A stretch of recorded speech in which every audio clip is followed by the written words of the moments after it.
पसंद करंतु गोटिए देवी मूर्ति आउ जानतु निजर व्यक्तित्व भविष्यत एवं आगकू आसुथिबा समय आपणकर किपरि रहिबो।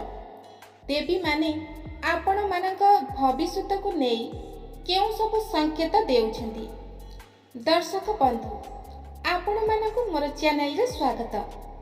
आज गोटे बहुत सुंदर विश्वासर विषयटीए रही।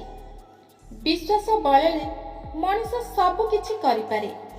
जदि विश्वास भरोसा थाए तेबे भिडियोटी को शेष पर्यंत निश्चय थरे देखिबे एवं आमर एही तीनोटी देवी मध्यरु आपनको केवल गोटिए देवी मूर्ति को बाछिबाको हेबो एवं सेथिरे आपण जानि परिबे आपणको भविष्यत को नेई कौन सब सूचना देउछंती। आपणको भविष्यत विषय रे जेउ प्रकार रे एही दुनिया रे प्रत्येक व्यक्ति मुह एवं व्यवहार एवं चाली चलन सब किछि अलग अलग होई थाए। ठीक सेही परी प्रत्येक व्यक्तिंकर पसंद मध्य अलग अलग प्रकार होई थाए। जेपरि कि कौनसी व्यक्ति को शांति पसंद होई थाए तो कौनसी व्यक्ति को गहली मध्य रे रहिबा पई अधिक पसंद होई थाए। आपण जानिकी आश्चर्य हेबे जे आपणको पसंद अनुसार आपणको व्यक्तित्व निर्भर करे। आपण व्यक्तित्व विषय रे बहुत किछि जानि होई परिबो। आमे आपणको तीनोटी देवी मूर्ति देखाउछु एवं आपणको तांको मध्यरु कौनसी गोटिए मूर्ति बाछिबार अछि। तो एही मूर्तिर आधार रे एही कथार उत्तर आपण पाइजिबे कि आपण वास्तव रे किपरि व्यक्ति अटंती एवं आपणक भविष्यत को नेई सेही देवी माने आपणको कौन सब सूचना देउछंती एवं सेही अनुसार आपण मध्य सतर्क होई रुहंतु। देखिबे सबु किछिरा समस्यार समाधान आपण करि परिबे एवं आपण केउ देवी को अधिक विश्वास करंती अधिक भरोसा करंती तांको नाम को आम कमेंट बॉक्स रे लिखिबाको आदौ भूलिबेनी। आम वीडियो को गोटे लाइक करी आम चैनल को सब्सक्राइब निश्चित भाबरे करिदेबे एवं गोटे कमेंट माध्यम रे आमको जणाइबे जे आपण केउ नंबर रो केउ मूर्तिटी को बाछिछंती। तेबे एबे आसंतु आमे जानिबा जदि आपण तीनोटी देवी मध्यरु प्रथम देवी को बाछिछंती माने लक्ष्मी मूर्तिटी को बाछिछंती ताहेले जानतु एहार अर्थ एहा अटे कि आपण आशावादी एवं सर्वदा खुशी रे रहिबा भली व्यक्ति अटंती। आपण एक स्वाभिमानी व्यक्ति मध्य अटंती किंतु हेई पारे कि आपण स्वार्थी मध्य होई पारंती। काहार भी साहाय्य नेबा आपण को पसंद लागी न थाए। एहा सहित आपण आपणक पार्टनर प्रति सर्वदा विश्वास रखि थांती। आपण सचोट एवं अल्प जिद्दी स्वभावर होई पारंती। आपण को केवल निज कथारे ध्यान देबा पसंद होई थाए। आपण को अन्य मानक कथारे मुंड खेलाइबा आदौ पसंद करंती नाही। आपण निज पाखरे थिबा धन को केबे भी अजथा खर्च करंती नाही। जेउथि पाई लोके माने भाबंती आपण लोभी प्रकृतिर अटंती किंतु आपण हृदयरु खूब भल होई थांती। आपण काहार साहाय्य नै कोनोसी काम करिबाकू पसंद करंती नाही। आपणकर एही गुण को किछि लोके पसंद करुथिबा बेले अन्य किछि जण पसंद करंती नाही किंतु आपण लोकंक कथारु खातिर न करी आपण सेया करंतु जहाँ आपणक पाई भल अटे। तेबे आपण जदि लक्ष्मी मूर्तिटी को बाछिछंती तेबे माँ लक्ष्मीकर पूजा आराधना सब बेल पाई करंतु। स्वतंत्र करी गुरुवार दिन आपण माँ लक्ष्मीकर व्रत पालन करंतु।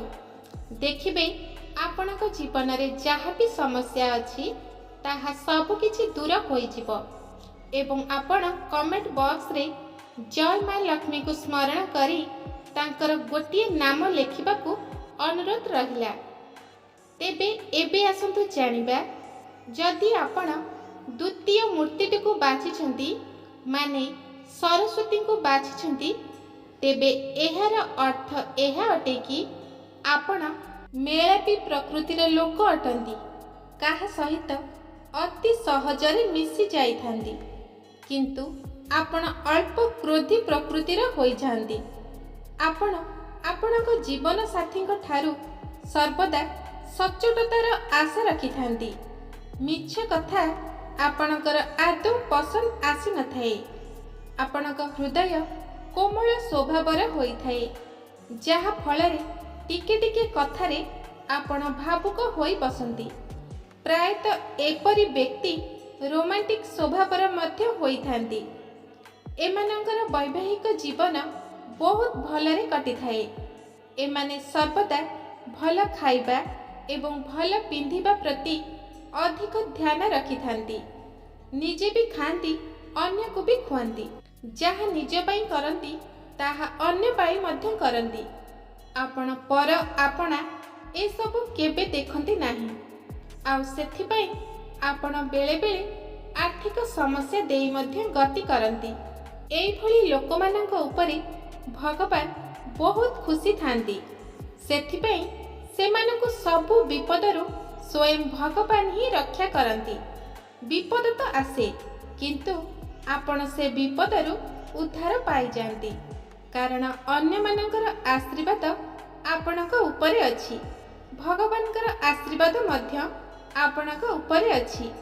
ଆପଣ ଭଗବାନ ବିଶ୍ୱାସୀ ଅଟନ୍ତି। ସେଥିପାଇଁ ଆପଣ ପ୍ରତିଦିନ ଆପଣଙ୍କର ପ୍ରିୟର ଭଗବାନଙ୍କୁ ସ୍ମରଣ କରି ତାଙ୍କର ପୂଜା ଅର୍ଚ୍ଚନା କରନ୍ତୁ ଏବଂ ଦର୍ଶନ କରିବାକୁ ଚେଷ୍ଟା କରନ୍ତୁ। ଦେଖିବେ ଆପଣଙ୍କ ଜୀବନର ସବୁ ବିପଦ ଦୂର ହୋଇଯିବ। ତେବେ ଯଦି ଆପଣ ଦ୍ୱିତୀୟ ମୂର୍ତ୍ତିଟିକୁ ବାଛିଛନ୍ତି, ତେବେ ଜୟ ମା ସରସ୍ୱତୀ ଲେଖିବାକୁ ଆମ କମେଣ୍ଟ ବକ୍ସରେ ଆଦୌ ଭୁଲିବେନି। ତେବେ ବନ୍ଧୁଗଣ, ଏବେ ଆସନ୍ତୁ ଜାଣିବା, ଆପଣ ଯଦି 3 ନମ୍ବର ମୂର୍ତ୍ତିଟିକୁ ବାଛିଛନ୍ତି ମାନେ ମାତା ପାର୍ବତୀଙ୍କୁ ବାଛିଛନ୍ତି, ତେବେ ଜାଣନ୍ତୁ ଏହାର ଅର୍ଥ ଏହା ଅଟେ କି ଆପଣ ନିଜେ ବି ସର୍ବଦା ଖୁସିରେ ରହୁଛନ୍ତି ଏବଂ ଅନ୍ୟମାନଙ୍କୁ ମଧ୍ୟ ସର୍ବଦା ଖୁସିରେ ରଖୁଛନ୍ତି। ଏହା ବ୍ୟତୀତ ଆପଣ ଅନ୍ୟକୁ ଗାଇଡ୍ କରିବାରେ ଏବଂ ତାଙ୍କର ସାହାଯ୍ୟ କରିବାରେ ଆପଣଙ୍କୁ ଆନନ୍ଦ ଅନୁଭବ ହୋଇଥାଏ। ଏପରି ହୋଇପାରେ ଆପଣ କାହାକୁ ସାହାଯ୍ୟ କରିବା ସମୟରେ ଏହା ଭୁଲି ଯାଆନ୍ତି କି ସେ ଆପଣଙ୍କର ମିତ୍ର କି ଶତ୍ରୁ। କୌଣସି ବ୍ୟକ୍ତିଙ୍କୁ ବି ସାହାଯ୍ୟ କରିବାରେ ଆପଣ ସର୍ବଦା ଆଗରେ ରହିଥାନ୍ତି। ଏପରି ବ୍ୟକ୍ତି କାହା ସହିତ ଅତି ଶୀଘ୍ର ହିଁ ମିତ୍ରତା କରିପାରନ୍ତି। ପ୍ରାୟତଃ ଏହି ବ୍ୟକ୍ତି ଧାର୍ମିକ ପ୍ରକୃତିର ହୋଇଥାନ୍ତି। କାହା ବିଷୟରେ ଖରାପ ଚିନ୍ତା କରିବା ଏମାନଙ୍କର ପସନ୍ଦ ହୋଇନଥାଏ। ଏପରି ବ୍ୟକ୍ତି ସମାଜରେ ଯେଉଁ କ୍ଷେତ୍ରରେ ଥାଆନ୍ତୁ ନା କାହିଁକି, ସେ ଉଚ୍ଚ ସ୍ତରରେ ରହି ମାନ ସମ୍ମାନ ପ୍ରାପ୍ତ କରିଥାନ୍ତି। କିନ୍ତୁ ଗୋଟେ କଥା ଆପଣ ସବୁବେଳେ ମନେ ରଖିବେ, ଏ ଦୁନିଆରେ କେହି କାହାର ନୁହନ୍ତି, ଆଉ ସମସ୍ତେ ବି ଆପଣଙ୍କର ନିଜର ନୁହନ୍ତି। ଆପଣ ଯେତେ ଦିନ ପର୍ଯ୍ୟନ୍ତ ଅନ୍ୟକୁ ସାହାଯ୍ୟ କରୁଥିବେ, ସେତେ ଦିନ ପର୍ଯ୍ୟନ୍ତ ଅନ୍ୟମାନେ ଆପଣଙ୍କୁ ମନେ ରଖିବେ। ଯେଉଁଦିନ ଆପଣ ଅନ୍ୟମାନଙ୍କୁ ସାହାଯ୍ୟ କରିବା ଛାଡ଼ିଦେବେ, ସେହିଦିନ ଏଇ ଲୋକମାନେ ଆପଣଙ୍କୁ ଭୁଲିଯିବେ। ତେଣୁ ଆପଣ ଅନ୍ୟମାନଙ୍କ ପାଇଁ ସେତିକି କରନ୍ତୁ ଯେତିକି ଆପଣ କରିପାରିବେ। ଆପଣ ସବୁବେଳେ ନିଜ ପ୍ରତି ଟିକେ ଧ୍ୟାନ ଦିଅନ୍ତୁ। ଆପଣଙ୍କର ଏହି ଗୁଣ ପାଇଁ ଆପଣ ବେଳେବେଳେ ପସ୍ତେଇଥାନ୍ତି ମଧ୍ୟ, କାରଣ ଆପଣ ସିନା ଅନ୍ୟମାନଙ୍କୁ ସାହାଯ୍ୟ କରନ୍ତି, କିନ୍ତୁ ଯେତେବେଳେ ଆପଣଙ୍କର କୌଣସି କାମ ପଡ଼େ ସେତେବେଳେ ଲୋକମାନେ ଆପଣଙ୍କୁ ସାହାଯ୍ୟ କରନ୍ତି ନାହିଁ। ଏଥିପାଇଁ ଆପଣ ସବୁବେଳେ ଚିନ୍ତିତ ମଧ୍ୟ ରୁହନ୍ତି। ଆପଣ କେବଳ ସେହି ମୁହୂର୍ତ୍ତରେ ମହାଦେବଙ୍କୁ ସ୍ମରଣ କରନ୍ତୁ। କୁହାଯାଏ, ଯାହାର କେହି ନଥାଏ ତାହାର ଭଗବାନ ଥାନ୍ତି। ଆପଣ ସେହି ମୁହୂର୍ତ୍ତରେ ମହାଦେବଙ୍କୁ ସ୍ମରଣ କରନ୍ତୁ। ମହାଦେବ ଆପଣଙ୍କୁ ସବୁ ବିପଦରୁ ରକ୍ଷା କରିପାରିବେ। ଆପଣ ପ୍ରତି ସୋମବାର ଦିନ ମହାଦେବଙ୍କ ମନ୍ଦିର ଯାଇ ମହାଦେବଙ୍କୁ ଦର୍ଶନ କରି ତାଙ୍କର ପୂଜାର୍ଚ୍ଚନା କରନ୍ତୁ ଏବଂ ପ୍ରତିଦିନ ମହାମୃତ୍ୟୁଞ୍ଜୟ ମନ୍ତ୍ରର ପାଠ କରନ୍ତୁ। ଦେଖିବେ ଯାହା ବି ବିପଦ ଆସିବ ସବୁକିଛି ଆପଣଙ୍କ ଜୀବନରୁ ଦୂର ହୋଇଯିବ। ବନ୍ଧୁଗଣ, ଏହା ତ ଥିଲା ଆଜିର ଭିଡ଼ିଓର ବିଷୟବସ୍ତୁ। ଆପଣମାନେ କେଉଁ ମୂର୍ତ୍ତିଟିକୁ ବାଛିଛନ୍ତି ତାହା ଆମକୁ ନିଶ୍ଚୟ ଜଣାଇବେ ଏବଂ କମେଣ୍ଟ ବକ୍ସରେ ସେହି ମୂର୍ତ୍ତିର ନାମ ଲେଖିବାକୁ ଆଦୌ ଭୁଲିବେନି ଏବଂ ଆମ ଭିଡ଼ିଓଟିକୁ ଗୋଟେ ଲାଇକ୍ କରି ଆମ ଚ୍ୟାନେଲକୁ ସବସ୍କ୍ରାଇବ୍ କରିଦେବେ। ଧନ୍ୟବାଦ। ଆଜିର ଦିନଟି ଆପଣମାନଙ୍କ ପାଇଁ ଶୁଭମୟ ହେଉ।